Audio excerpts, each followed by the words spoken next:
Now really, Odessa Church it was a great church with many people with serving and volunteering and such a great leadership team. So everything will be set. So they sent us for 3 months for sabbatical. Yes, so we were in sabbatical when the end of January, beginning of February, the news started coming. Russia, they supposed to attack, and after prayer and discussion, we've been encouraged to our friends to step out of sabbatical. And we not even been in Ukraine. We was in Midway, in Chicago, we're in the States. It's our family of churches. We close work with Ukraine. And we returned earlier. We came to Ukraine, and everybody were like, "Why you came so early? It's okay." Literally, no one expected such bad things happen. So after 10 days being doing nothing, because we are still in sabbatical, everything working fine in the church, and we've been encouraged by our team. Okay, maybe you will move back to your sabbatical. So we're supposed to go to Moldova, where at the moment was missionary Revive Eastern Europe mission team led by Sean and Lena Wooden, our trainers and best friends. So we decided we will move back on Monday, back to sabbatical. And then on Thursday morning and 24th, I woke up at 5 in the morning because of explosions. And when you never experience this, and maybe it's better, most of you never heard this, it sounds like a fireworks on Sunday, and it's New Year's Eve, you know. It's just fireworks, and I was like, what is that? I didn't know. And then when I look on the phone, on the internet, that's war. And we already had a plan, because for our reason, 10 years ago we lost our daughter in a car accident, and now we have older son and younger son. He's in the backside. Nikita, say hi. Yes. And my wife, she had and still have the strong convictions. She said he will never hear anything threat for his life. We are not ready to even to be close to lose another child. So, and we had a plan for us, plan B, to move to Moldova, which is only a couple hours drive. And we were thinking it will take 3-4 days, and then it will finish. So we had already our backpacks. We went, and after 3 hours, we already landed in Moldova, and start look at the news and start to think how we can organize a shelter all together with Revive, and as Terry already mentioned, Sean Wooten at the same hotel when Revive stayed. So we try to help, especially the single moms, very small, vulnerable part of our church. Most of them didn't have their own cars. So how we can organize this evacuation, extraction. And the same moment, I felt, okay, what we can do. And I knew the hope worldwide will come. And one of my best friends, actually our director of disaster response, Dave Tomlinson, I used to know him for like 10, 15 years, even before. Not from the hope worldwide, but even before. He used to be an elder in the Champaign Church, Illinois, which is our sister church for many years with Odessa. And then I realized the hope will come, what we can do, not only for disciples, but for the country. And then at the moment, I felt like the Spirit just, when you are so much have adrenaline and you just don't think is it appropriate tonight or not, do some unexpected things. I called to embassy. Do we have ambassador? And I'm here, and I said, I representative Hope Worldwide. I didn't have any connection before that, but I was sure you will come. The hope will come.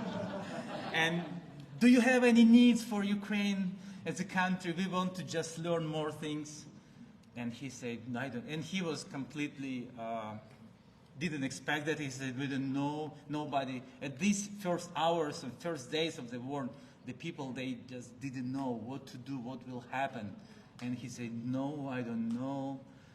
And then And I said, please call me back. This is my phone number. I'm here. I'm for you. We will want to help. So I don't know why I told this. I cannot even now explain. But then after a couple hours, no, next day, I received the call from him and said, yes, somebody from the government, he's looking for other people who are ready to help. Oh, wow. And that was somebody from he used to be at the moment Deputy Minister of Finances, and he was on the conference somewhere, I don't know where, and then he decided to go through the different countries around Ukraine, like Moldova, Romania, Poland, and just to learn the opportunities, how he can collect the help, because for the first days we had an extreme need. So I received a call from him, and he said, what can I propose? I still didn't know. I'd say, but maybe we'll learn from needs. And he connected with, I said no military, but only humanitarian, maybe medical support. And he connected to the Ministry of Health, and then he sent me the Google document from Google Drive, the list of the extremely needed medicine, because the people start to fight, and then now we have wounded people, and there is a special treatment, which is not, you don't have to have so much storage of such specific, I'm not a doctor, so there is some specific medicine when you want to do the surgery for the wounded people, and you have to have this. And in Ukraine, we have a really lack of this storage. And it's expensive. So he sent this long list, and I forwarded to Dave Tomlinson, which he already came at the moment to Moldova. He connected to our partners, other NGO in America, which they provide with the most of medicine. And we learned in a short period of time, maybe during the week, they have like 70 to 80% of all this list they already have in their storage. And they were really responded. They want to help. So we connect all these parts, and this man from the government, we call his name Sahsa, as mine. So we call him Sahsa government. And then we had Dave Tomlinson, and then that moment CEO was Dave Malutinok. So we had 2 Daves and 2 Sashas. And somehow we organized this, so everything worked perfectly. And like in 5 weeks, at the end of the March, we were able, this is the picture, so 2 Dave and 2 Sashas, we met this medical support from the, I don't remember all the names, from the NGO and Hope Worldwide. It was like heart to heart, oh she's better, heart to heart, like $27 million. This one-time shipment is I think it's biggest shipment so far made by Hope Worldwide to Ukraine. And then we received the personal gratitude, we as a Hope Worldwide, from the Ministry of Health, because we don't even know how much it was important at this moment, these medical treatments. It was a whole 50 metric tons of this medicine. I never seen so big shipment. I've never been, you are more professional in this. I'm not the whole person. I didn't take a part in such a big project, but I was amazed how God put the things all together at this moment. So I'm grateful for that connection. Then we were in Moldova, we organized a shelter with all together with Revive EE. And it was not a shelter like people as refugees, they were sitting and scaring. From the Sean's encouragement, we organized as a retreat, spiritual retreat. So we had 2 times a day, we had spiritual devotionals, and we served to other people who is outside of the church. And we had this team. Next slide, please. And so all of them are from Odessa, so many of them, they moved to Geneva later. Yes, so this was a Hope Center in Moldova. And after that, we moved to Poland to help the church there with Ukrainians. And then we've been asked, then we met Justine Topus, and she asked us if we will consider the idea, move to Berlin and help with the Western European churches to organize this integration process for at the moment we had hundreds and hundreds of people, and they don't even know who are church members, who are visitors, who are family members, who are friends, for former church members. So we try to help organize everything all together with Thierry Fender. I'm so grateful for the new connection we have. But yes, that's a little bit about us. And Maya will share about the Ukrainian sisters, their way. How did they feel and still feeling? Oh, thank you very much, because yeah, what you shared, it really was enough. I feel like it's great. You shared first, and then I can little bit add, because of course when it's how it started, maybe we'll change how it started in our country. Honestly, I was kind of mom who was came from America, and I feel like everyone feels like I'm too much in the news and over scared, and I try to say something. People don't believe, but inside me I feel like, but we have to do something. For like, if I will wrong, it's better to me apologize. I say, oh yes, I was so scared by news, and then we started talking and organizing Odessa Church, like with our leaders. Plan E, Plan A, B, C. It was really planned before war start, because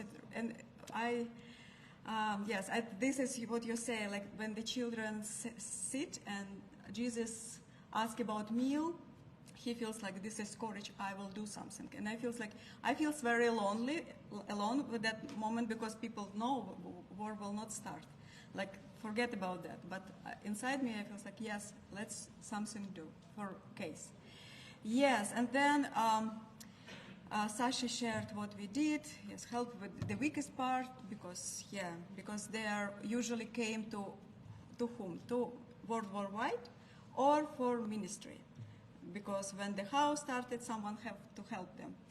Yes, and then it's really like, I think what I saw, like the very scared women. Yes, I can show how I can. Yes, this is scared face. Like, it's a lot of photo you can see when the people crowded, they scared. Yes, they sleep in few days somewhere on ground. Yeah, underground someplace. Yeah, that's it. Yeah, and they came and they really they fall on your hand. Yes, the Hope Worldwide, you are prepared more. They could even ask. I heard this information from them. They was amazed. They crying when every was like, there was great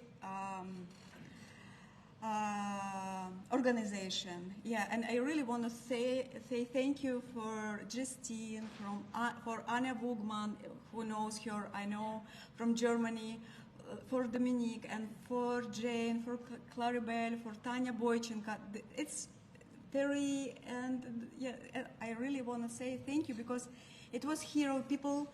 You forced and asked a lot of people to take foreigner from other country, from other culture, and for period never know, like for months, 2, 3, few days, like people stranger from other country with children destroyed, children was crazy, of course they was, but you are hero. You not only serve without day off, without sometimes sleeping enough, but you force and you ask, and you know this is power in you. It's very important, because what I see then, a lot of brothers and sisters from Europe say, our church have been changed because of you, because you asked them to help. Their heart was very moved. And I feel like those time was kind of the marriage, great marriage from Hope Worldwide and Disciple. They're like all the brother and sister. It was volunteering, serving, thinking, grateful. They was very very brave to share faith. It was great time. And then, of course, you provide all this process, not only take them, but you still help them organize, adjust this new life. With document, it's still there. I know. Thank you very much. It's what I want to say. I know. And our role with Sahsa to help our brother and sister to be integrated in the church, in the spiritual role, and spiritual life. And during this, since work start, I organize every Tuesday Zoom call for communication. And first days it was sometimes more than 100, but now about 20. But it's okay, it's great, because it's my role be less needed and be more connected. And and my role to move people to be closer to the church also. It's really kind of, I celebrate every moving to other city churches. And yes, last week it was also one of the sisters said, yes, you pray and it happens. Yes, I will move to the church. And still, I'm really grateful for brother and sister who invite us with Sahsa to help. And we have this possibility to be bridge and, of course, teach our brother Ukraine, be grateful and be a commitment and take responsible. And I want to say more, yes, it's our, yes, and then, can you show, this is women conference in Munich church, example. It's one of the example. The Munich church, they not only have them like a hope worldwide, they give really them possibility to feel part of church. They organize all the women's conference, but a lot of guests and Ukrainian meals. And I know in Zurich also they make some charity project and they sing song in Ukrainian, and it's also in Geneva Church there are a very great worship band, and also brother and sister, I appreciate they try to sing some Ukrainian song, and of course Ukrainian brother and sister learn their language, and this is Hamburg Church. It happens Ukrainian. Most of the Ukrainian than German, and this is Geneva Church, yes, and this is leader team, I really appreciate and grateful for the brother and sister who lead the church in the West Europe. They ask us, okay, influence on us, we want to understand this is culture, we want to understand their need, we want to understand how we can integrate them, and right now, yes, what I can say, and also in Berlin Church, I'm very grateful because one of the sisters started project preparing coffee and tea every, at least 1 year. She do it with other brothers, and we force them, please, you will adjust, you will feel not second citizen when you started serve. And they are, the women started singing, and this Sunday, one of the sisters organized with me. The brother and sister will this is talking club before sermon. They are of course going to the German class, not English, but this is community building, bridge and talking and practical. It's the harvest, and in the church, and it's good. And also when the Ukrainians say, the brother and sister from Germany want to do this for you, they was thank you. Yes, thank you.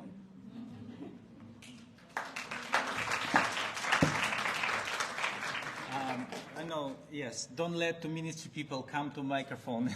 They will take alone. I would like to, at the end, share one scripture from the Bible. Can we switch to the scripture? Next slide. We will skip next slide, please. Yes.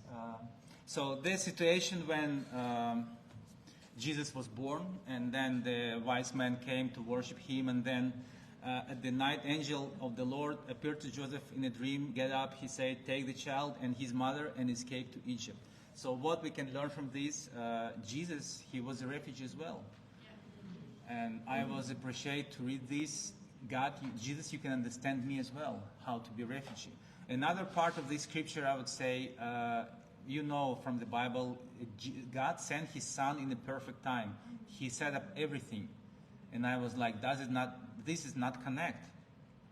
And what do you mean, perfect time, and then his parents has to flee. Then if here at the king, he was a problem, maybe you can put him away, or maybe wait for a couple of years because he died literally a few years later. No, this is what I realized. God, he can, and even before when angels say to Mary, you found the favor in God's eyes, and you've been chosen to conceive and get birth to the Son of God, to the Savior. And then he didn't tell to anybody else the same thing, and she was in a threat. Joseph wanted to send her out. He wanted to break up with her because she got pregnant. So this is what I want to say. When you take this Jesus' perfect time and plan, you still cannot control the details. You can choose the way, and then on this way you have to trust your God, and He will figure it out. I'm so grateful for your hearts you are doing for years. And I've been in ministry part, and now I'm on the other side. I was part of the many hope projects in the past, but now I'm on that part which is receive the help from the hope. And I can understand more, and I completely agree with Thierry, Matthew 25. It's essential part of Matthew 28. And this is what I just want to encourage. You do not lose your heart when you work with the ministry people, when you work with the needy and poor. It's still part of the God's perfect plan. Even if the details are not perfect, even the result maybe you don't see now, but it will happen if you will take the right way. Thank you very much.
Ça marche pas parce que j'ai rien ici, moi.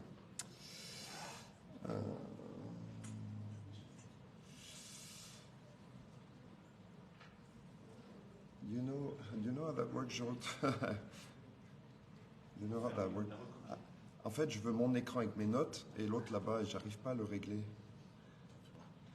Donc je vais dans mes recopies de moniteur, là, mes trucs, réglage d'affichage, parce que sinon ça m'enlève les notes. Mais si je fais une recopie, ça m'enlève les notes. Mais je veux mon côté de l'écran et hier ça ne marchait pas. Ah mince, attends, comment je fais mon moniteur? Tu vois, c'est utilisé comme, et normalement c'est là-dedans, mais comme écran principal, et sinon il demande de recopier.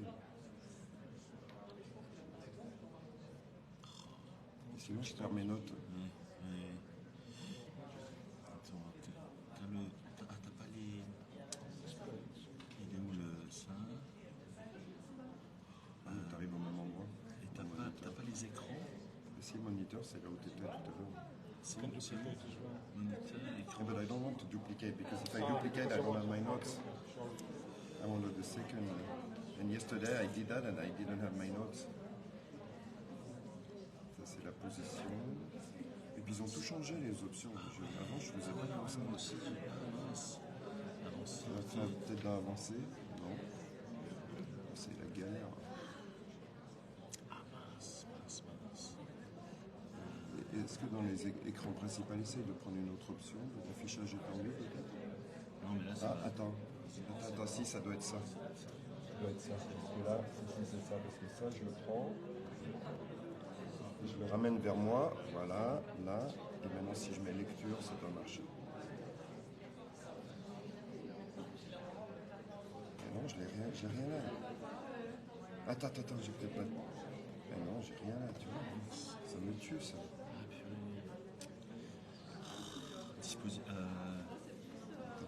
Affiche. Parce que là, j'ai bien mes deux écrans maintenant. Attends, sur mes moniteurs, je vais les ramener là. Tu vois, j'ai bien mes deux écrans maintenant. Fais voir organiser pour Black La Magic. Recopie pour Tout ça. Là, avec l'affichage étendu. Recopie pour Si Black je Magic. recopie, ça fait une recopie. Ça va faire la recopie, ouais. Et donc si je fais ça, tu vois, Ouais, ça fait là, la je vais recopie, lancer ouais. mon truc. Non, c'est pas Et ça. j'ai plus mes notes. Ouais, c'est ça. Là, je fais ça. Ouais, t'as pas tes J'ai notes, la ouais. même chose que là, j'ai pas mes notes. Ah, punaise. Mince. Et j'ai pas fait attention à ça. Hier, j'ai fait ça, puis Ouais, j'ai pas mes ça notes. arrive. J'aurais pas dû mettre mes notes ici. Mais... Parfois, on peut faire. Does anybody know how with the Macintosh, with the MacBook, I want my notes here and the thing there, and I don't find the new option. They change the options, and if somebody knows, please, some help. I don't know how it's done though. I want the PowerPoint there and my notes. You know, I have my notes here. Is this connected via? Yeah. Hold on.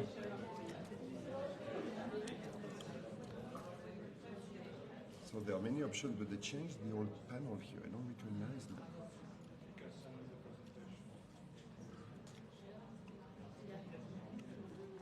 No, that's just better.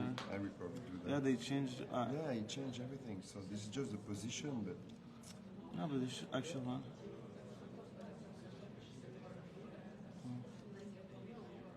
You see? Oh no, it should be like this. But you're right, they did change the position. well, actually, if you close here and here in the black, here you have recopy, but I don't want to recopy. But then if I don't recopy, then I have a black screen here. Ah. So now it's not copy, but now if you go there and you launch the reading, you see, so there I am, but then I have a black screen. I want my notes here. And I don't understand why I don't have my notes. You see, I have my notes here. So It's interesting. Yeah, you're right. I don't know. You want those?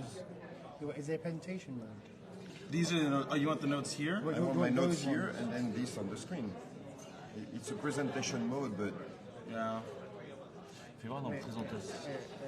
Vas-y, voir dans présentation. Parfois, they il change va- everything. Ah, So attends, dans préférence. Keynote préférence. réglage, C'est tout nouveau. There might be. Ouais, they change everything. Diaporama. Diaporama. Diaporama.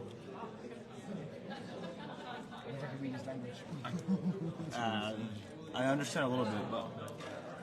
Hey, it's French, Voir bro. Come on la now. fenêtre de l'application. Non, activer l'application. On that. Appliquer un flou. No. Afficher l'écran de l'intervenant plein écran. No, I'm not actually sure. It's a little bit different. I guess I'm not as It good is with different. keynotes. Yeah. Keynotes, I'm not as Comes good. back here, so I'm sorry. maybe it's because it's keynotes. It might be. Maybe Maybe you if could try I do with it on PowerPoint. maybe. Okay, I'm gonna try to change in PowerPoint. Sorry guys, Sinon, tu Yeah. m'envoies, ça met I don't know. I don't know. Keep. je vais le. I would try PowerPoint. Sinon, tu Yeah, m'envoies, puis je le mets Ouais. avec mon ordi. Je vais essayer de le changer en PowerPoint. Et puis ouais. Alors, Enjoy the fellowship. On est 4 sur l'ordi. Ah ouais, c'est un nouveau logiciel, ça, c'est ça. Ouais. Maybe do some manual. ouais, I'm gonna try first to save it in PowerPoint, Ouais. and then see if in PowerPoint, because I'm in Keynotes, and maybe that's why it doesn't work correctly. I'm gonna try with a PowerPoint. Maybe it worked better with PowerPoint, but I don't like PowerPoint. That's why I use Keynotes. I'm not familiar with Keynote, so. Oh, Je that's sais why. pas. So maybe with PowerPoint that'd be easier with the right presentation. Envoie-le-moi, puis tu utilises mon ordi, mais j'ai l'ancienne version. Now I just have a little space for my notes. Can I? afterward. How can I see my notes? I don't see my notes. Run it in presentation mode first. Oh, great. Yeah, so put it in presentation. Let's try now. So run it. Ah ouais, vas-y, essaye. Like hit play. Plug it in. It's plugged in now. Ouais, vas-y, Okay, essaye. I need to bring it back now. Where is my note? Okay. Okay. Bring it back here. And then hit the presentation. Ouais, c'est And you see your notes. And then you see your notes there. That works now. So it was because it was Keynote. Well, I think there's a way to do it in Keynote, but Yeah, I didn't find it, so thank you. yeah. Okay, it works now. Sorry, because I couldn't see my notes, so it's done now. So if you use a MacBook, use PowerPoint and not Keynote. And Joe said it must work with Keynote, but nobody knew it, so now it's PowerPoint, so it works better in PowerPoint. So now I see my notes. I realize, well, you're going to, again, sorry, I'm really sorry for you guys. You're going to, again, hear Franck and Nadine. So it was not done on purpose. Fabienne should have spoken yesterday instead of me, but she's doing a bit better, so you may see her tomorrow at church. So I realize also I never introduced myself, so some people may know me, some people may not, but just a few words. I was baptized in 1986 in London, so I'm part of the London disciples. Long time ago, married 32 years with Fabienne. We have 2 kids. And actually in my job, I've worked for the ministry for 13 years. My kids were born in Milan. I have 2 Italian kids. And we led the church here for a year, 30 years ago, then Milan, then Paris, and then we went back to Lyon, where we actually planted the church in '93, and so we're back in my hometown, where I was born in Lyon. And in the last 20 years, I've been working with the elderly. I founded with other people a non-profit that I'm managing now, and I'm managing 4 different nursing homes with 325 old people, specialized with Alzheimer's disease and, end of life. So my job for the last 20 years, because probably like in a lot of countries, the French government is disengaging more and more in helping the elderly, which is very sad. So we have less and less money. And so my job is to optimize all the time. I need to, for me, I have the habit to say, when you manage a nonprofit, your humanity and your values should be seen in the way you manage money. Because the euro that this old person gives me, I need to respect that euro and do the most of it. So that's been my job for 20 years now. And in Hope, we have resources. We have a lot of young people with resources and older people with resources. But we try to use all the talents we have and everything we have to optimize. And so with social network, because I'm an older person, I'm not really good at social network. I always send messages to my daughter, how do you put that on Instagram? I cannot put a picture on Instagram. So now Madison does that for our friends. Thank you, Madison. She's great, and she puts all the stories and stuff, and I don't know how she does that. I still don't know how to do it, so. But hey, we're together. Today I will talk, it's very difficult after all the talks we had today, but I'm going to talk about money. So the optimized expertise, I don't know if I'm an expert. I'm sure other people here are experts. And Hope Worldwide is putting together also a training on fundraising. So I think fundraising has to be adapted to every country. They asked me what I thought, that's what I said. You don't do fundraising in Africa like you do fundraising in Europe, not for the same purpose and not for the same way. So I'm going to specifically talk about Europe and my conviction, what I've done in the last years, and maybe that can help. Again, I'm not the super expert, but something we've done may have function and may help you. But it's hard to talk about very material stuff and money after all the great talks that we heard. But hey, money goes with the heart. Everything that was talked about was possible because of money. And we are living in rich countries in Europe, most of us. So very needed. So I believe, my conviction is that if we live in the first world, in the States, Canada, Japan, Europe, we live in rich countries. Even though I was talking to my Italian friends and my Hungarian friends, maybe Hungary and Italy, are not the richest country, but we're rich compared to most of humanity. We're very rich. And so my conviction is if we live in the first world, our first priority, our responsibility is to send money where money is needed, because money is here. So if money stays here, we won't help other countries. So I always felt, when I founded Hope France a few years ago, that my first responsibility, especially coming from France, super rich country, there's so much money. And what is sad around the world is that money is, kept by some of the people in the world, and so many millions are suffering. So my responsibility is going to take that money from a rich country and send it where money is not, and help projects abroad. And then we do projects, because as Nadine said, we need to be on the field. But sometimes I feel guilty.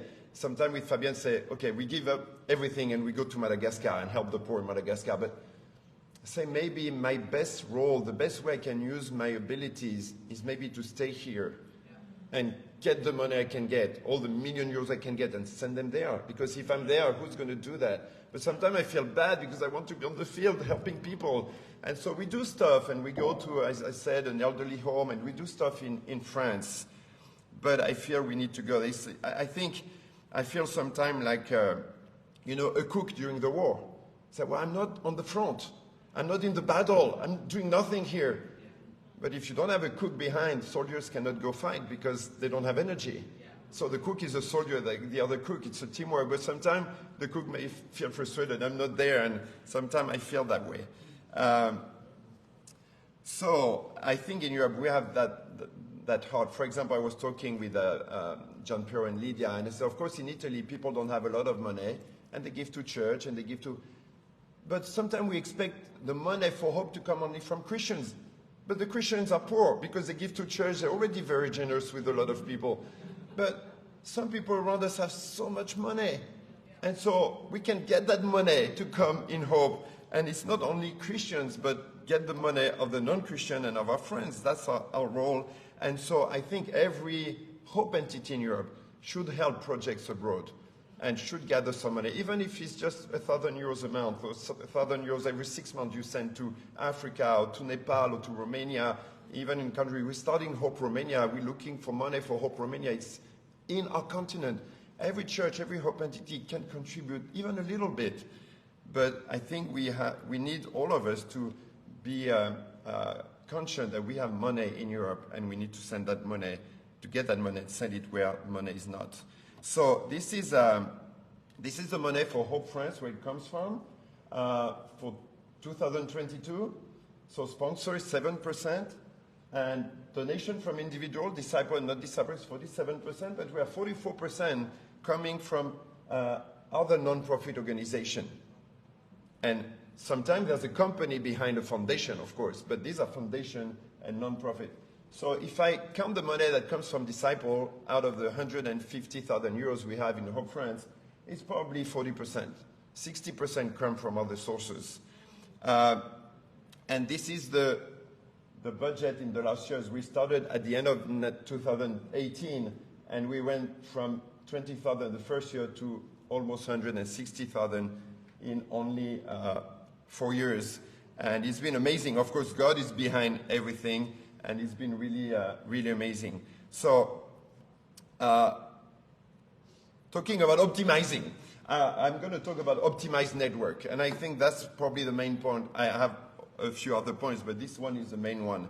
Every human being has a network. If he doesn't live in a cave, he has a network, right? So you all have a network.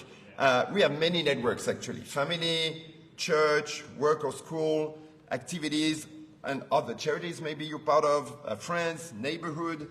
I counted, I have 15 different networks myself. And I try to develop these networks, have new networks. For example, in my job, I have 4 different networks in my job. That's my job. But then through my job, I'm part of other non-profits, because I lead a non-profit and I'm part of other non-profits. I'm on the board of 2 or 3 other non-profits, and these are other networks. I do music. And why do I do music? I continue music because I like it, but I don't try to, I play the flute. I don't play the flute alone. I try to play flute with other people so that I meet new people, and I go to concerts and meet new people. I began to play golf, this year, because I have one of my suppliers, he plays golf, and he became a friend, studied the Bible with me, saw what I was doing for Hope, and he came because of Hope, and now we're talking about the Bible together. And he paid my equipment because he's my supplier. He said it's a client gift. I said, wow, I was amazed. And it's a new network. And you know one good thing about golf? You have only rich people at golf in Europe. And the money's there. So I sacrificed some of my money to be there. It's not that much actually. But I sacrificed some of my money. And I'm only with people who I mean, when I park my car, I go to golf, I park it very far. I don't have the same type of car. But that's a new network. And with my friends, say, you know what, we could organize a tournament, a golf tournament for Hope. And so we're working on that now, and that can bring so much money. Of course, I do sport. I help the wheelchair basketball. I have my family, my neighbors, church. Sometimes I go to university to teach some stuff, so it's a new network. And I was part of an engineering school, so we have a non-profit, so all the students who were part of that school, that's another network. And so many networks we have. And then, every individual in any network also has a network. So it's like a spider web, you know? All those of these people in my network have their own network. They have their own network. And so that millions of people you can touch with just your network. You can have incredible impact. So we need to be proud of Hope Worldwide. You know, evangelize sometimes it's difficult to talk about Jesus in our countries. And sometimes but if you talk about hope, I hope you're not ashamed to talk about it. We shouldn't be ashamed to talk about Jesus, but let's be honest. Sometimes it's not easy to share our faith. But talking about hope, for example, you invite somebody to church. Well, come with me to church. No, I'm not interested. Come with me, help the elderly. The person cannot say, I'm not interested. So I may be busy, he has to find another excuse. But it's so easy to invite people, come with us, serve people. So I talk about Hope Worldwide because Hope France is small, but Hope Worldwide, we're in 60 countries. I'm going to talk about the conference in Budapest when I'm back, you know. And so we need to talk because we are the voice of the vulnerable. I consider my job, I speak for the elderly. When I talk with officials and I want money for the elderly, I'm the voice of those who don't have a voice anymore. When you're 94 years old and have Alzheimer's disease, you're not going to defend your situation. Somebody has to be a lawyer for you, for your situation. And that's what we are for the vulnerable people. And then we need to learn to develop a network. And I had a good mentor. My former president, who died unfortunately a few years ago, was an expert in building network. We would walk in the streets of Lyon. He would know somebody everywhere. Any restaurant, any place we go, he would shake hands. How do you know so many people? I would ask him, well, I need a service for call this guy from me. I mean, for any kind of topic. I say, I want to learn from you. So I learned from him how to develop network. And I learned some incredible stuff. So that's another lesson. I don't have time. I can just give you a few points. But one thing he told me, when you go in a network, you go to give. Don't go to receive or to take anything. Go to give. Be generous. Help people. If you help people, you have a reputation. This guy is serving and helping. And then when you need something, everybody will be there for you. So be generous. Don't go in network, I'm going to get money. I don't go in network, so I'm going to get money. When I go to golf, I see I can serve and help people. And then when I ask for money, they'll probably give. Be there. It's obvious. But I invited to a lot of meetings, a lot of things. Sometimes I don't have time, so it's not very interesting. You never know who's going to be there. Be out of your home. Go to meetings, go to convention, go to conferences, you're invited somewhere. You know, I'm invited to a lot of sport activities, sport events, games, rugby, basketball, by my banker, by my suppliers. I try to go as much as possible because I never know who I'm going to meet there. And I made a lot of friends there. And then be relational. When you're there, don't stay on your corner. Sometimes I brought some brothers with me to the games and they say, oh, hello, and they were so shy and they stay away. I mean, go, say hello, introduce yourself, give your business card and share with people and get to know each other. And then people will say, oh, he's very friendly, I met him. And then you go to these events, you meet people twice, 3 times, 4 times, then they know you. And when I go to golf now, they call me the pastor and say, oh, the pastor is not here today. We have nicknames and everything, but because I go to people, and my friend is the same way, he knows everybody at golf. Some people go play golf, they go back home, they don't shake hands, they don't say hello to anyone. But my goal is to know everyone after a few weeks. And if you're relational, you're going to develop networks. So I have much more to say about developing networks. These are just three little, how do you say, donuts?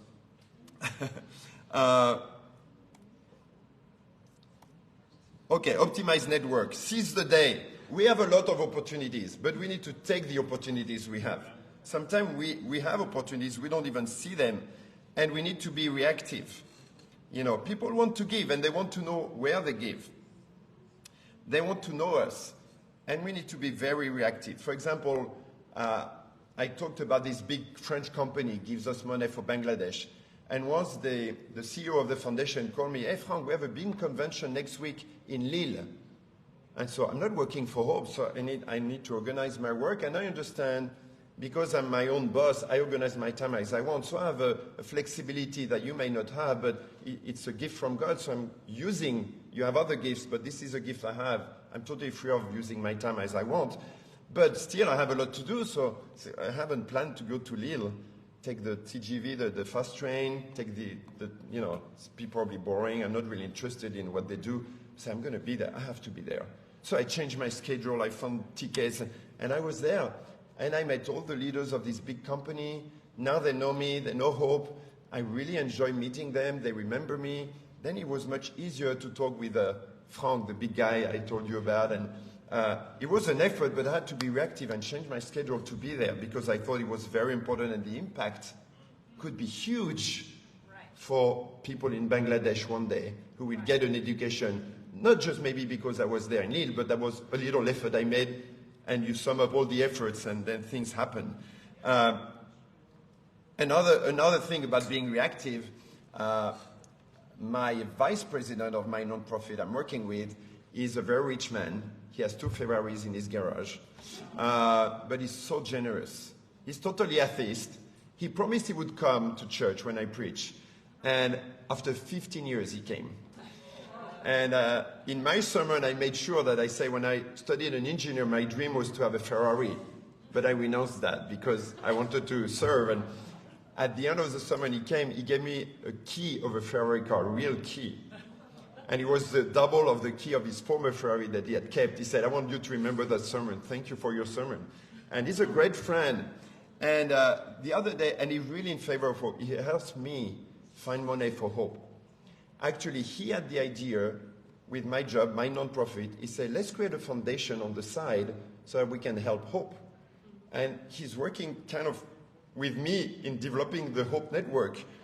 And the other day he called me and said, Franck, I have something incredible for Hope. I have this young guy, he's starting his company, he's making watch, very nice luxury watch, and he does an auction in 2 days because there's a very famous football player, soccer player, and he made a watch in his honor, and they are, you know, nice watches, they are with numbers, and he's going to sell number 1 and number 100 in an auction. And he's looking for non-profit to give the money. But maybe it's too late for you in 2 days. You don't have time to prepare anything. So I will prepare anything. Something. Don't worry, even if I don't have to see it. And so I stopped all the work I had to do, and I went to my office. I printed documents. I prepared PowerPoint. And 2 days later, I was ready. And there was an auction. I was able to introduce Hope in front of 220 people. And again, the people who buy this watch are people who have money. I wanted to be there. So I had my little table. I was a bit amateur, you know, but I was there, and I was able to be, you see the guy in the center, you know him, Sonny Anderson. He's a very famous Brazilian soccer player who played for the Lyon team. And I was with him on the picture, and I said, oh, we have Hope in Brazil. I was able to talk with him. And the young guy who started that company is on the right, and they sold this painting. The artist is the second on the left, and he did this painting, and they sold it for 2,000 euros. That was for Hope, and this painting is now in my office, and it was incredible. I said, "This is from God," but I had to take the point, be reactive, and be ready. I have 48 hours. I'm going to be there, and it was awesome because now I have this other network. I think during the night I got 2,500 euros, something like that. So it was absolutely amazing. Sponsors, I worked a lot with sponsors.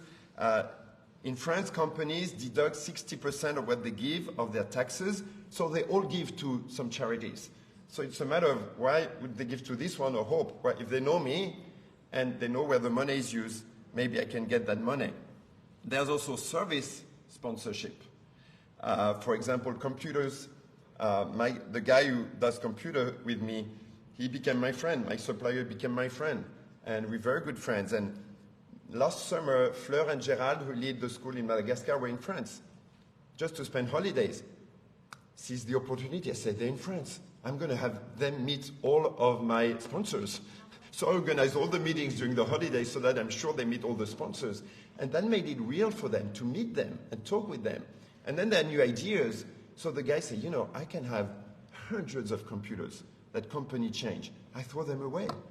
So my brother-in-law said, I'm going to organize the shipping and everything. And last week he called me, I have 150 computers. I'm sending them to Madagascar. I talked to your brother-in-law. Everything is organized. They're going there. So it was just because they met. The internet site, I never paid for the Hope site. I have another friend. You say I have a lot of friends. But if you're friendly with people, they become your friends. So our brother is a bit the same way. He's very relational. And he said, I have a good friend. He does sites. And my brother's friend became my friend. And when I started Hope, I said, well, could you do a site for us? But we don't have a lot of money for a cheap price. I said, I do it for free for you. I did the site for free, maintains the site. Everything is free. And it's service sponsorship. So he gives me a bill. Then he put it to zero for 600 euros. And he said gift. And then he deducts 60% of that in his taxes. Communication tools, all the brochures, business cards, totally free with the same guy. Sorry. And then what I'm doing now, a lot of the disciples say, well, of course, it's your skill. You know how to do that. But please, could you teach us how to talk to our bosses? Because everybody works in a company, most of us. So we all have a boss. We all have money in the company. And so I'm preparing a series of videos to try to help people and train people how to talk to your boss, how to present it, how to introduce Hope. If you're an employee, if you're an executive, depending on your position. But we need to help people, give to friends, and prepare documents they can easily give also. Because in France, we're about 250, maybe 300 disciples. I mean, if all of the disciples talk to their boss, that may represent 200 companies. I mean, we can have so much money, plus their network, plus their family, plus their neighbors, plus their friends. I mean, the resources are infinite. Like 150,000 euros, honestly, with the donors of the church, all the sponsors, I think 90% of the sponsors are my suppliers. But if all the Christians do the same, I say, now I need to replicate what I've done and help people do the same. There's so much money. These are our suppliers for France. There are about 20 suppliers, 20 sponsors, sorry. And that was just in 3 years, So we can do much more than that, I'm sure. So this is the main part. Then I have 2 other points, and then I'm done and we can talk. Optimized tools. I found some great free tools. There are plenty of free tools. But I didn't find myself. I talked to a lot of people. I said, oh, you know this tool? You know this tool? So I found an accounting software that also has a database with every donor that I can send mailing. It cost me 160 euros, and it's incredible. I have an email campaign tool. I think it exists in different countries. Maybe some of you know Brevo. I saw it exists in English. It's an amazing email campaign. I've been using it for 2 months. It's a friend said, you don't know Brevo? You need to go on Brevo. It's amazing. I looked at it. It's so simple to do mailing campaigns. We have in France a giving online tool. So I didn't even have to build a site to give. So people with their credit card, they can give. LOSO, for the French people, they know LOSO. But somebody talked to me about LOSO. I didn't know this one. People don't have to wire, enter a number of their bank account and do a wire. They can just pay with credit card very easily. So there are a lot of tools in your own countries, but look for tools. They are very easy tools that can save a lot of time, be very I said the accounting software costs 160 euros, but you don't think I pay 160 euros? No way. So I asked the church to buy it. I said, the church needs an accounting tool. I have a great accounting tool. And so the church president, Pierre-Louis, my friend, said, yeah, the church can buy that. And we can have different files on it. We can go up to 5 accounting files. So I have the church one and the Hope one for free.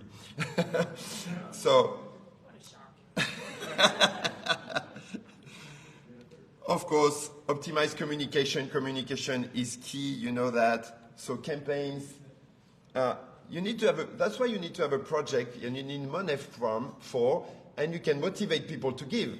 So it's very easy for me with the school in Madagascar to motivate people to give, but you need to have a project like in Geneva, you know, they are helping a project in Burundi. We need money in Burundi, and people will give. But if you don't have a project, people won't give if they don't know what is a project. So I launched campaigns with goal. There's a goal, there's a delay. You have 3 weeks for this goal. For example, the school New Year to help kids go to school. That was a campaign. Now we're in another campaign. A brother is running not a marathon, semi-marathon in Lyon, and he wants to raise up money for the school because he's a gardener, and he wants to teach kids to do therapeutic, you know, gardening and everything. So we need to buy tools. So he's looking just for 600 euros, but I appreciate his heart, so we launch a campaign for that. Then we'll have the campaign for a Christmas gift. Then we launch a campaign to equip the school with solar panels. So every time there's a very precise goal, specific goal, people know why they give to, and we touch different people with different campaigns. And then we grow a network, because this brother, when he runs, he has his network. Then I have the email of these people. And so my email database is growing, is now up to 325 contacts every time I launch a campaign. And then I relaunch it. So sometimes I hesitated. I say, I'm harassing people, sending all these emails. One day they have enough with hope. And I asked my friend, say, actually, I thank you that you sent the email 3 times. Because the first time I saw it, I said, oh, I want to give. And then it came out of my head. And when I saw the second time, I said, oh, I'm going to do it, and then I forgot again. When I saw the third time, thank you for sending it the third time, then I gave it right away. I said, oh, I need to do it right away. So actually, people are thankful when they receive 2 or 3 times a relaunch because they remember. It's not that they didn't want to give. The tool I have tells me how many people open the email. And approximately, I'm between 50 and 60% of emails open. So I know if I launch it 2 or 3 times, probably I reach close to 100. So people need that. People give normally in the following 48 hours of the launching of the emailing. I send the emailing, I receive money in the next, after probably 20 minutes after I send the emails, money is coming for 48 hours and then it's done because people forget. So that's why we need to relaunch. We also need to persevere with the list. There were some people on the list, the emailing, I said, I'm going to stop sending to him. That's been 2 years I've been sending the email, he never answered. But I think beginning of the year, a guy that I received the email of Hope, the Hope campaigns for 3 years, and you can imagine I sent a lot of them, he gave for the first time. So he gave, whoa, amazing. And I don't really have a relationship with him, he's an old contact. So I said, I'm going to keep all the contact. I will never erase an email. I keep sending, persevere. You never know. You never know.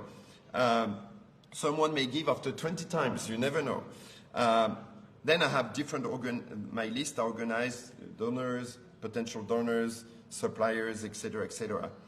And also encourage people to work on their contact. Fabienne is not here, but she could share. I said, you know what I did? I took my contact list. And you may have hundreds of contacts. It takes a lot of time. And I selected the people I want to send, I could send, and it took me a lot of time. But I received so much money, I said, Fabienne, you should do that. And she didn't do it. So I was not frustrated. I love my wife. So I said, Fabienne, could you go through your contact list? She didn't do it second time. So, baby, we need to set an example for hope and help people, please. And she did it.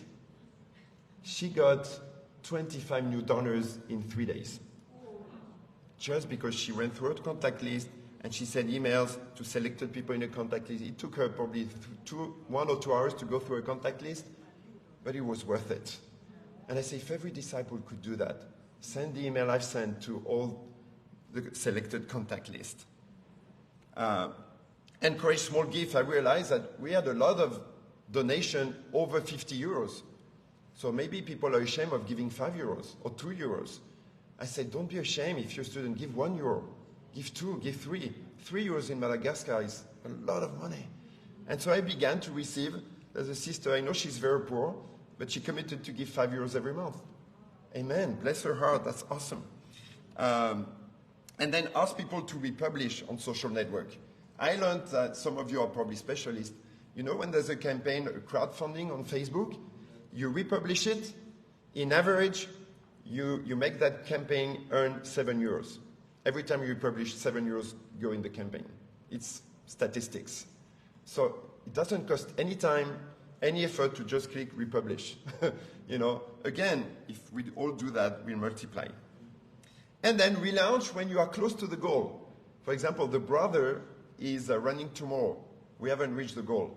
Well, this afternoon, after we're done, I'm going to relaunch the campaign. We're missing €200. Please, can you give a last effort? And very often reach.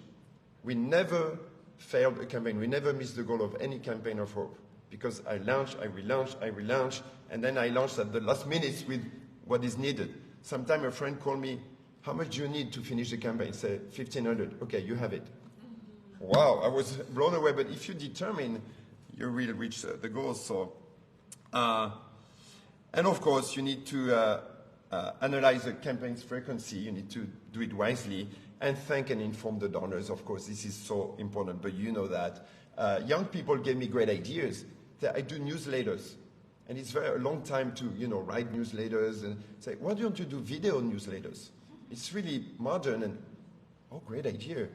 It's easier to, record a video, put it on, social networks. So I'm going to start doing video news network.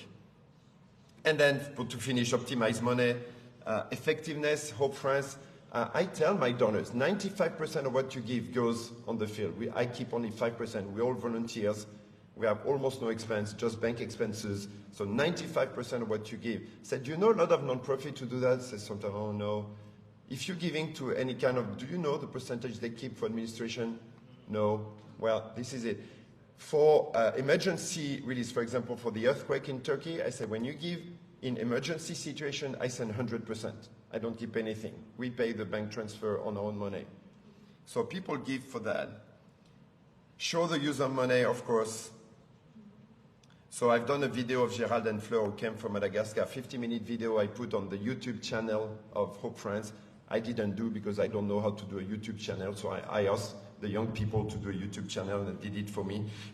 But that tells your story of the school, so people know what happened and how the money is used.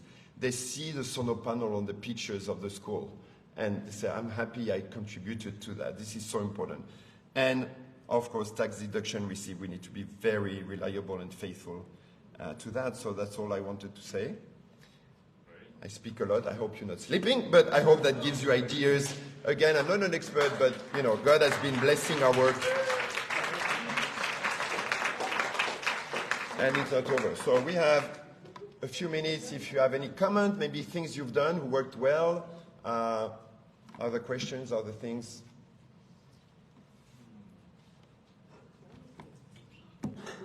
Yes, Tristan.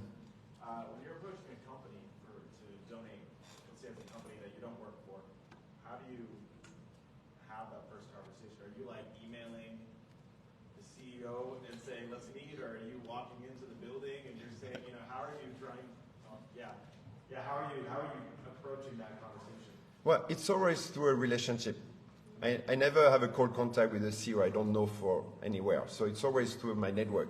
So I know so-and-so, he talked to me about your company and, he's my friend and he's helping me. This is what I'm doing as a job, but I also the president of a nonprofit and I wanted to talk to you about it.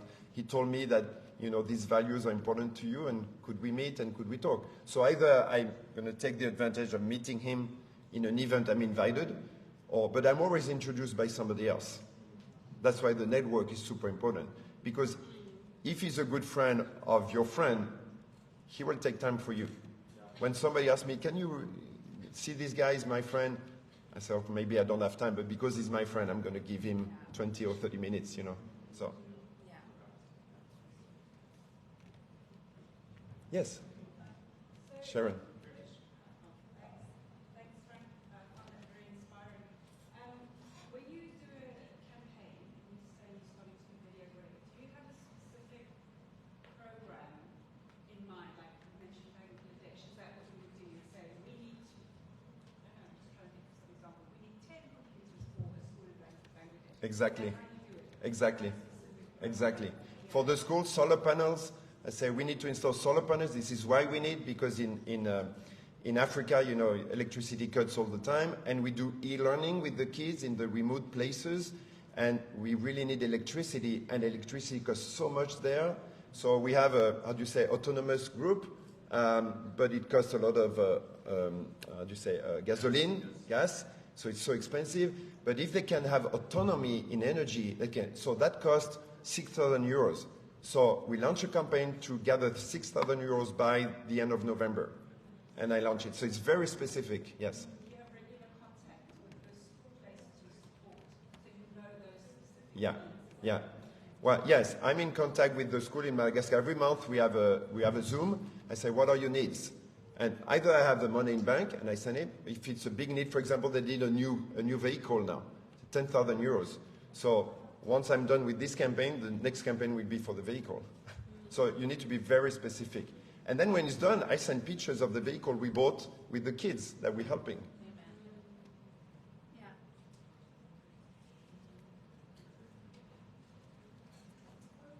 How much is your networking now, especially with like our generation, a lot of younger people are looking online and on social media instead of face to face? How do you suggest we optimize, I guess, our digital networking in the right way that we can kind of attract a younger audience? That's a good question that if you allow me, I return it to you. Because that's I think you have a way to do network that is probably very different than me. Yeah. And so I'm showing you principles Yeah. that maybe you need to work on. How can you apply? I know, for example, the young generation, you share your faith a lot on networks. I hear a lot of people become Christian through Instagram or Facebook. It's a way to evangelize a lot of people. And maybe you need to work on it and tell me how to do better. I'm not really good social network. I know Madison puts a lot of information, but I really don't know what comes back from that. So I think your generation that is more on social network, I think there's a huge potential there. I don't know if some people have answers to that question, but Many answers, but I'll give it a go. So I think like one thing that I found that's been good. So I'm not on social media, so my wife is. There's like that side, but through social media you're able to share stories and you're able to share like, digital stories that are very moving and really get to pull on people's heartstrings. I think like going cold contact, even, especially through social media, I think like in my experience has been it doesn't really lead to anything. But when you show people stories, and you know, even for us when we try and get the church involved in our program, we always share stories. It's always stories. It's the kids. It's videos. It's that kind of interactive thing that I guess pulls on people's heartstrings. there's the power of images. It's very briefly, but on social networks you can give by liking other people's stuff and commenting on them, and then obviously they're more likely to comment on yours.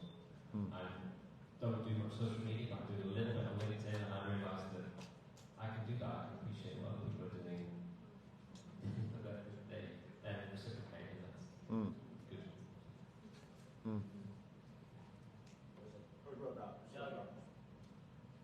So, well, it's not very good. Unfortunately, I had planned. I had gone to Haiti a couple years ago, and I got the idea to do like this like Haitian night that somebody else had in Canada, and then like a Haitian night. And so, unfortunately, we never got to do it because COVID hit like the same week that we were supposed to do the actual evening, and the lockdown happened. But I had a few hundred people that had signed up to do that, and a lot of it was like young people. And the whole purpose was to raise money for Haiti and to send the money down. And I think that was a way to get young people engaged. Was like, you just get a lot of them to actually like physically do some sort of event. Maybe they don't read their email all that much. Maybe they watch videos and stuff like that. But getting a bunch of them together in one place where you can celebrate a specific thing and donate, I think it's very easy to get them together and donate $10 or $5 or something like that for the evening, and at least they feel like they're part of it. So I found that to be pretty successful. A lot of people sign up there.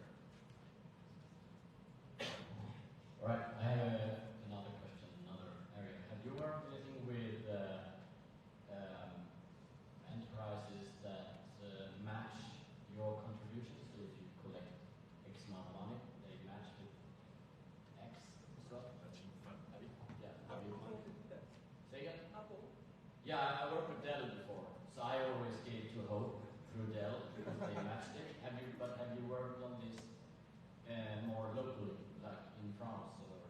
Not sure I understand the question. Matching funds. C'est quoi?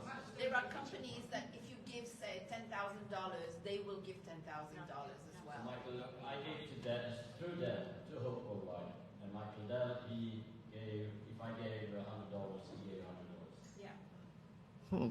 You haven't worked, so you already answered the question. No, I'm not sure we can do that. I don't know. I'm not sure that would work, but I'm not sure it's done in France. I never heard of that, but maybe. But if I work, for example, with if I give money to a company, I want them to give money to Hope. For example, there's a guy building the nursing home for us, and I sign a contract of 2 million euros. I say, I hope you're going to give to Hope if I sign 2 million euros. But I never heard of that. That's a good. Yeah, in the US they do that. Yeah. Really? Yeah, Apple does it. If people work for Apple. Oh, if they work for Apple. Okay, I see. Well, what we've done is with Kiabi, the big company that gives us money, they really encourage all their employees to participate. The company gives money to their foundation, but they also encourage the employees to give.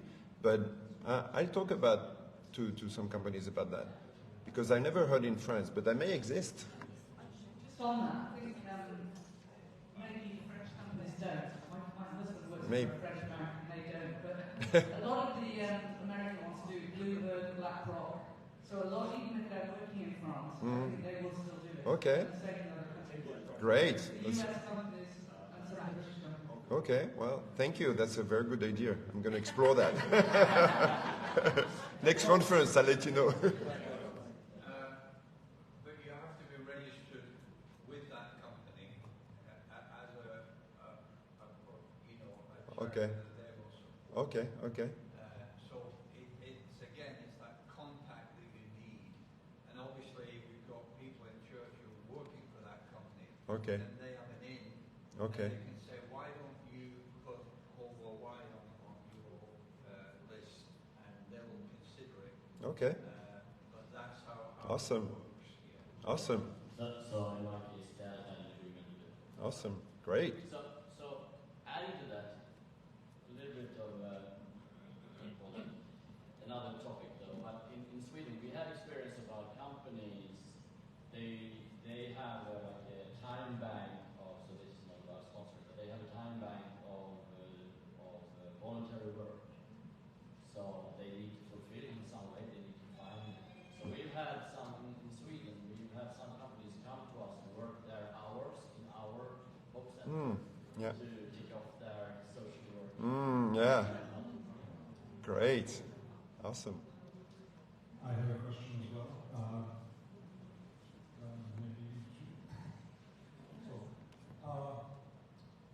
Most of your connections you mentioned, so nobody gives blank, just hope. That's Right. 5,000 euros. The first step to make a personal relationship, a friendship, something towards a company, another charity, anybody else, right? Because you have friends, Ferrari friends, watch friends, and whatever. What do you suggest if those not moving around this golf carts like you, visiting clients, how to approach a company? Any tips when you want to do the first step, the first mile? What's the suggestions? You launch an email, that's quite general. You are waiting outside at the car. You know my question, because that's very important, right? Yeah, well, sometimes people have in their network people that don't know, but maybe in their family, in their friend, neighbors, maybe there's a guy who owns a company or who's the number 2 of a company, or you never know. And then in their job, if you talk to your superior, maybe, or to, any employee have a superior, maybe an executive over him, you can talk to him first, the first step, and then, that will, I can talk to another guy, and then, you can talk to the first contacts you have. It's not a, let's say, cold call or something. No, You require your networks, relationship, friends. Yeah. Somebody tells you about Yeah, exactly. Even with some suppliers, sometimes I'm not in contact with the CEO. If they are big suppliers, I'm in contact with the guy who does the, how do you say, the commercial, the guy who does the selling. You know, he's just an employee. I say, can you talk to your boss about my, oh yeah, I'll talk to him. Then I have the contact of his superior. But it's not still the CEO, it's the, you know, there are, I don't know, 10 people over him. But little by little, you know, that goes back to the guy who makes the decision. That means usually where you go, you speak about hope, your vision, whatever. Yeah, somebody, idea, then it goes around, to somebody, it yeah. comes back. If the person likes it, say, oh, let me talk to my superior. I know who you should talk to in the company, you know. And through contacts, yeah. Yeah, I was just thinking about how, from what I understand about Hope in France is that it's, you know, I mean, what you're talking about is raising funds for Madagascar through these networks. Is that right, or is it? Yes, mainly, yes. So I was just wondering, how do you generate interest in those conversations in, you know, a far from country that doesn't have like a current disaster or something that you're appealing to? Well, again, I do that. I have a great how do you say, opportunity to do that because my wife is from Madagascar. But again, even if your mate is not from Madagascar, you have other. What I want to say is use what you have. Be creative. My wife is from Madagascar. We have this course. I tell my friends, my people, maybe you don't know, but my wife is from Madagascar. Oh, well, I don't talk about hope right away. I said, do you know Madagascar? Yeah, I know. Do you know this is the 5th poorest country in the world? Really? People don't know. They remember the movie Madagascar, they see the animals dancing and everything, or they see the tourist stuff, but this is so poor. Oh, really? So I explained Madagascar and everything. And you know, by the way, we are doing a humanitarian work there. Oh, really? And, you know, I introduced the subject. Even if my wife was not from Madagascar, you know, I still explain and show pictures and, you know, and explain, you know, a country, for example, Burundi, as you say, not a lot of people know Burundi. And so you explain, did you know Burundi? And you explain how you got into contact with that situation. And, you know, people are sensitive to that. A brother told me, I think it was Rob, also told me, you know, with the former colonial empires and powers, and so we also have a debt to this country to go and help. And thank you, Rob, it was a great comment. You know, we're rich because we took a lot of their money, and so we need to go back, but yeah, and so I think it was a great comment, Rob. Yeah, Jonathan. I think it's we're in an interesting time as well in terms of social media, because for the longest time, communicating has been very restricted. We got books, then we got newspapers, then we got internet, but there's nothing like social media in terms of visibility. Our capacity to create visibility. And I think we're just on the brink to learning more about this, but it's an immense opportunity to create visibility for hope, for organizations and the work that we're doing. And my opinion is that I don't think we should be afraid to really utilize it, because there will be some costs, but in terms of the reward that we can get, we've been exploring a little bit in Sweden, just investing a little bit of money in target audience. Absolutely. A few dollars here and there, you reach a lot of people. And I think when you create visibility, you also create familiarity, and that creates trust. Yeah.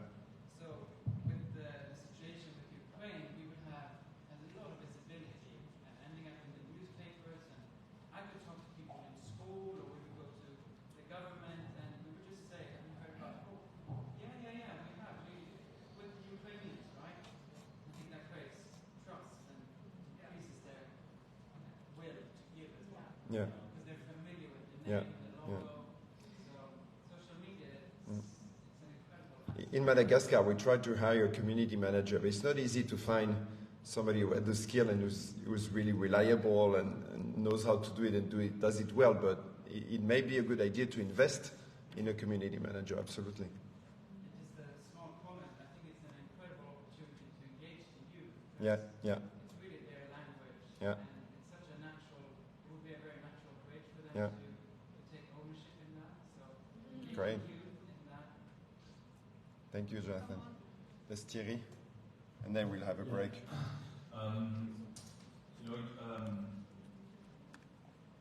Would it make sense to create a whole website, European website, with all the programs of all the countries here? Because when you want to multiply the network and make it on the first page of Google, it's always good to have several. Because we plan to do that on the evangelism side of Europe, even hiring part-time online evangelists for Europe. So maybe that's something to consider. Yeah, to have a Hope Europe with all the projects. It's a good idea. So just on that one, we've got a very active social media page. Yes. We would love to have photographs of you all. Because the photographs on social media that do the best are the ones that feature people that people know. So particularly if you partner with the UK, we'd love to get you. It'd be great even to get a group photograph. I think that would be fantastic to do that. We could do that today because it'll get lots of likes, lots of presents. Put it on the Hope Europe Facebook page as Great. well. And that just gets the message out. So yeah, that'd be really good. So you want to make a picture of the whole group? Yes. Yeah, well, let's do it right away. Maybe we can do it in front or in the back of the room. Do with the picture in the background. That was a picture. Maybe this one. Okay, let's look. I'm going to do the picture. We've got a really good camera too. Okay, that's somebody a great camera. Let's do the picture and then we have the break. Okay, and we come back at quarter till, right?